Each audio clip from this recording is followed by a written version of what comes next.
গতকালকে এসডিও সাহেব শালগড় এবং শালগড় থানার যে 114-25 NDPS কেসের আয়ু সিকিউরিটি ইনফরমেশন আসছে যে ওই কেসের একজন আসামি সুমন বিশ্বাস যে দীর্ঘদিন ধরে পলাতক ছিল, তাকে কালকে শালগড় গোকুলনগর রাস্তামাতা এলাকাতে মানে ঘোরাফেরা করতেছে এমনভাবে সোর্স মাধ্যমে খবর আসে। এই খবর পাওয়ার সঙ্গে সঙ্গে এসডিপিও এবং আমাদের এখানে রেড করে এবং তাকে একটি গাড়িসহ আটক করতে সক্ষম। পাশাপাশি আরেকটি গাড়িও আমরা আটক করি, যে দুটো গাড়ির মধ্যে আমরা দেখলাম যে এগুলো আমাদের কিছু মোবাইলের ডিসপ্লে, এইগুলো আমরা আটক করি। পাশাপাশি আমাদের যে পুরানো একটা NDPS কেসের আসামিকেও আমরা অ্যারেস্ট করতে সক্ষম হই, যার নাম সুমন বিশ্বাস, বাড়ি নিয়ালচন্দ্রনগর।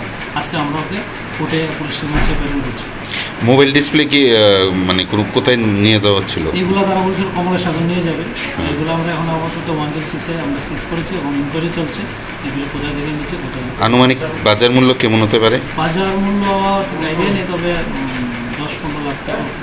स्वर्ण कमल ज्वेलर्स प्रेजेंट्स विवाह स्वर्ण उत्सव 19 जनवरी से पूरे वेडिंग सीजन तक। वेडिंग ज्वेलरी खरीदिए और जीतिए एक romantic couple trip to Vietnam. पाएं गोल्ड ज्वेलरी पर up to 25% making charges off और डायमंड ज्वेलरी पर 100% मेकिंग चार्जेस ऑफ। साथ ही लकी ड्रॉ में जीतिए 2 फैमिली ट्रिप्स टू कश्मीर। हर परचेज पर अश्योर गिफ्ट और हॉलमार्क्ड ओल्ड गोल्ड एक्सचेंज पर कंप्लीट वैल्यू। सिर्फ स्वर्ण कमल ज्वेलर्स पर। TNC apply.